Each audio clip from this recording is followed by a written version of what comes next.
We had the biggest podcaster in the world, Joe Rogan, back in the news for two wildly different reasons. Right, so the first is because of comments he recently made about Trump on his podcast, with this notably coming after he said he wouldn't have Trump on as a guest for the show and has even declined the opportunity to have him as a guest, and now he's kind of just solidifying his thoughts on Trump here. So in a recent episode with comedian Tom Segura, the two talked about Trump's health, with Segura noting that in general, Trump reportedly maintained high energy levels on almost no sleep, to which Rogan added, He's on Adderall.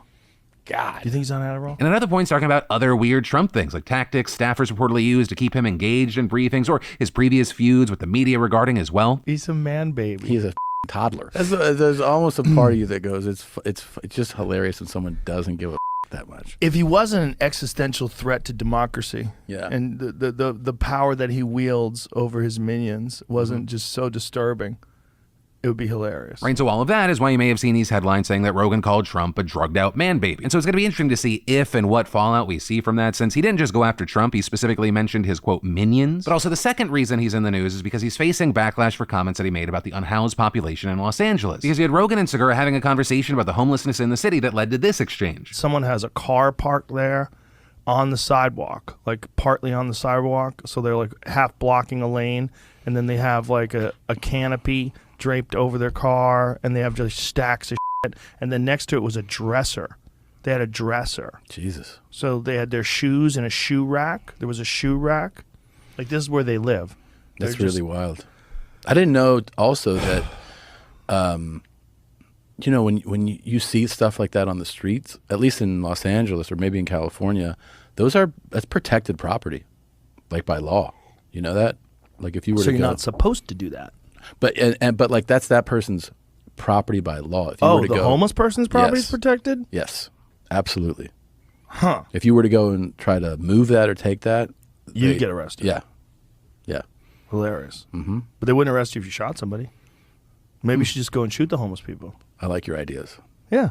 Yeah. And if nobody claims it, I mean, nobody does anything about violent crime in LA anymore. With Rogan then going on to talk about issues of crime within the city and saying people are just getting away with too much. But the line that seemed to stick with a lot of people was the one about shooting unhoused people. It's seeming to generate a lot of anger with people saying things like, and his was crying about the safety of comedians after Chris Rock got smacked and someone rushed the stage at a Chappelle show. Meanwhile, killings of unhoused people have been on the rise since 2010 and surged in the pandemic. And you had community leaders in Los Angeles and advocates for the unhoused speaking to Variety about this, with Theo Henderson, the creator of the We the Unhoused podcast, saying, "It's repulsive. It's infuriating because it's not only out of touch, but the reality is that unhoused people are targeted by housed people. To advocate trying to shoot at unhoused people or just giving these dog whistles to people that do not see unhoused people as human beings." And Andy Bales, the head of the Union Rescue Mission Shelter in downtown LA, also saying that murders of homeless people in Los Angeles went up 47% last year over the previous year, and adding there's a bit of an unfortunate vigilantism already in Los Angeles towards people devastated by homelessness, and they don't need any encouragement. Usually when I get in a case like this with somebody with a lot of influence and responsibility, I invite them to come see what's happening on the street and get to know the people that they're talking about. I would invite Joe to come to Union Rescue Mission to see not only our work, but see what's happening on the streets and who these people are, who he's talking about. And while obviously you had that reaction, you of course had people defending Rogan, saying, how can you watch this and think that he's being serious? And saying he wasn't saying to shoot homeless people or anyone literally. He was making a point. Y'all are trying to cancel Joe Rogan by any means. But as far as my opinion, and you can feel free to agree or disagree, that's half the point of having these conversations and discussions, but